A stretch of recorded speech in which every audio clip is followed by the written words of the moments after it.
The music of Jean-Michel Jarre has always sounded like it's from the future. And that's somewhere the Godfather of electronic music, 75, feels extremely comfortable. Despite some incredible achievements under his belt, the classically trained French composer, performer and producer prefers looking forwards, both for himself and for music.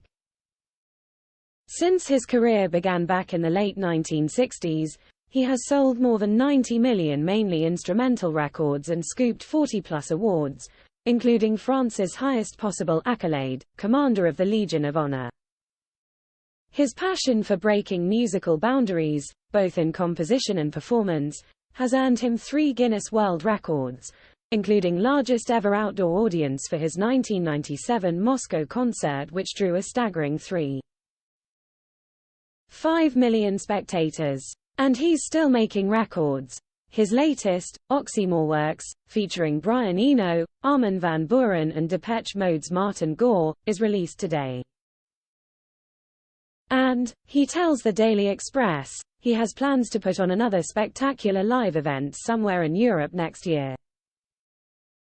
Born in Lyon to Jewish French resistance fighter Franchette, who escaped 3 Nazi concentration camps, and film score composer Father Maurice Jarre, winner of 3 Academy Awards for Lawrence of Arabia, Dr. Zhivago and A Passage to India, Jarre retains the same optimistic outlook today for what music can bring to the world. He also possesses much the same joie de vivre and Gallic good looks as when his first album, Deserted Palace, was released back in the early 1970s.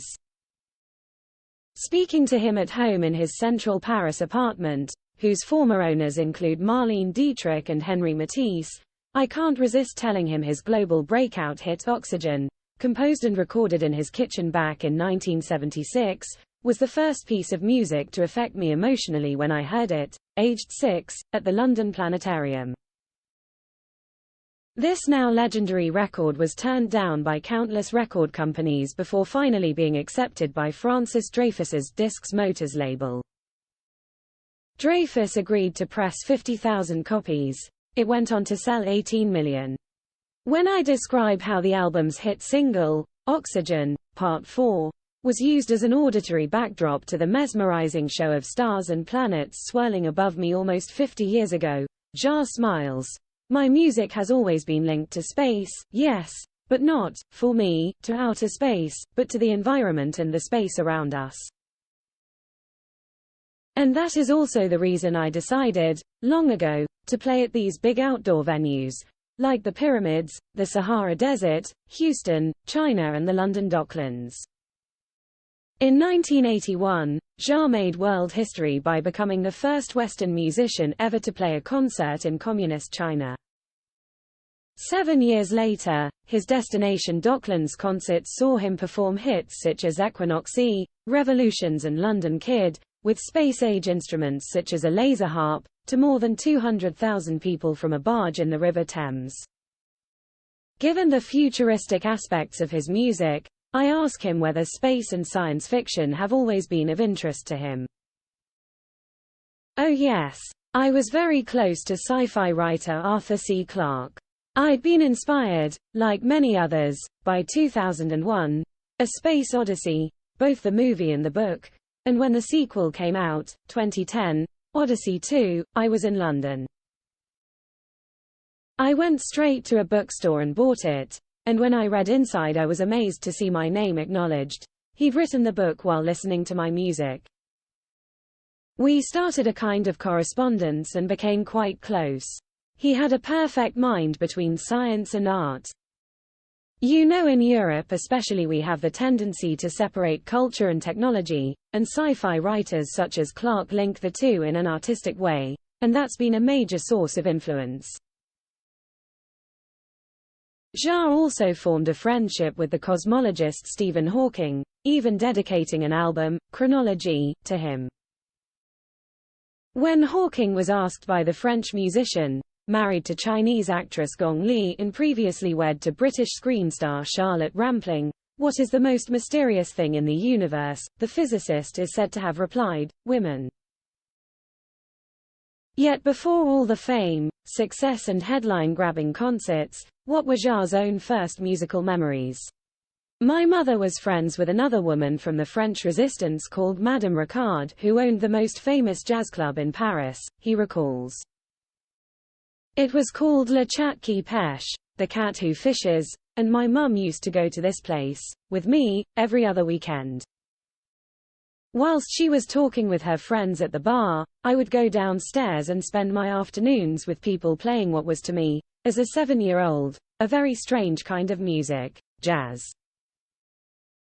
I was fascinated. These people were the most modern, influential jazz musicians such as Don Cherry, Archie Shepp, John Coltrane and Chet Baker. I have this fantastic memory of my 9th birthday. Chet Baker sat me down and played for me.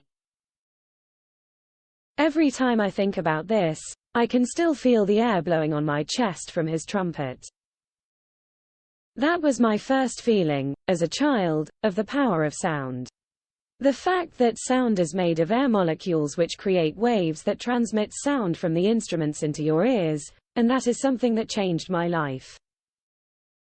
Later, Jarre's mother arranged for him to study harmony and counterpoint at the Paris Conservatory, where he began playing guitar in a rock band, the Dustbins.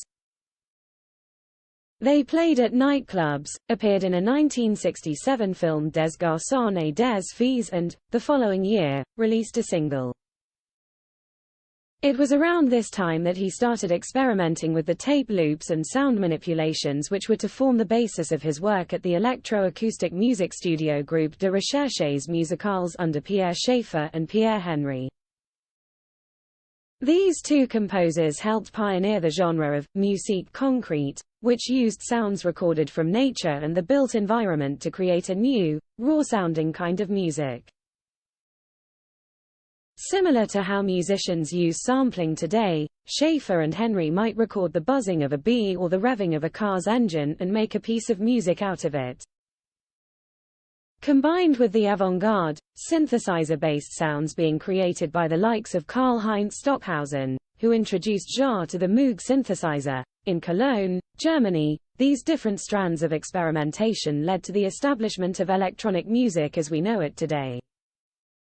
He was also influenced by classical music, and his best instrumental work has drawn comparisons to Bach and Mahler. Jarre also acknowledges the role of British musical pioneers in the genre's development. Electronic music comes from Europe. Henry and Schaeffer in France, Stockhausen in Germany. And including, of course, in England at the BBC Radiophonic Workshop, he says. These guys, and girls, defined the music of the 21st century way back in the 1940s and 1950s. My last album Oxymore, and by extension this latest project Oxymore Works, is a tribute to this very important period. Jarre's own influence can be seen today in the works of artists from Moby and Air to Daft Punk and David Guetta. Having helped make electronic music into one of the most popular genres in the world, listened to by more than 1.5 billion people, it would be easy for Jarre to sit back and enjoy the spoils of his success. But that's not his style. In keeping with his, always looking to the future, attitude, he sold off his entire back catalogue last year to BMG, in what the German media giant said was the biggest single deal it had ever done in France. I'm not too much into nostalgia, he laughs. Nostalgia can be a trap. To distract you back to one moment of your life when you think that things were better than they are now, even if that's not really the case. My driving force is curiosity. I'm always curious about the next thing, what is coming after the tape machine, after the synthesizer, rather than trying just to repeat myself. So, what is next, according to Jarre? The immersive world is going to be more and more part of our everyday lives. And it's funny because with AI and the metaverse, everyone is talking about visuals.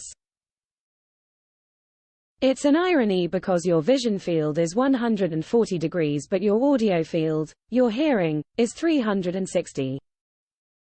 So for a human being, the strongest way to feel a sense of immersion is through your ears, not your eyes. My last album, Oxymore, was the first album conceived from scratch in 360 degrees spatial audio. Spatial audio technology uses advanced mathematics to enable stereo headphones to behave like a multi-channel speaker system, where different sources of sound such as voices or instruments appear to be coming from all around your head. Talking of technology and AI, I ask him if he feels confident about our future or whether he has any fears about the way the world is heading. The album of Oxygen shows a partially destroyed skull floating over a desolated Earth. Based on a 1972 picture of the same name by French artist Michel Granger, it predicted the possibility of environmental catastrophe long before climate change was a household phrase. "That's an interesting point," he replies. "You know, technology is neutral. It all depends on what we do with it as human beings." Take, for example, the discovery of fire. Fire is dangerous, but it's also positive in lots of ways. The same with when we invented atomic fission. It created a lot of progress in science and medicine, but we also created the atomic bomb with it. So it's not a question of being optimistic or pessimistic, but of being aware how we can use technology to our advantage. His latest project involves him once again turning away from the past to help shape the future of both music and technology. "I used to collect old American cars from the 50s, but now I'm more into electric vehicles. In fact, I've had a partnership with Renault for the last 2 years to define what will be the future sound of electric cars. Because EVs are quiet, there are safety consequences for pedestrians, so I'm helping design the sound these cars will make." When I point out the poetic irony of this, given his musique concrete roots, Jarre laughs. "Yes, we used to steal the sound of cars to make music, and now we're using music to create the sound of tomorrow's cars." He adds with a chuckle, "Don't worry, though, we're not falling into the trap of giving them Star Wars sounds because, as we all know, a car is not a spaceship. At least not yet, anyway. But if and when that time ever does come, you can be sure that Jarre will probably be providing the soundtrack to it." Oxymore Works is released today. For more information visit jeanmicheljarre.com.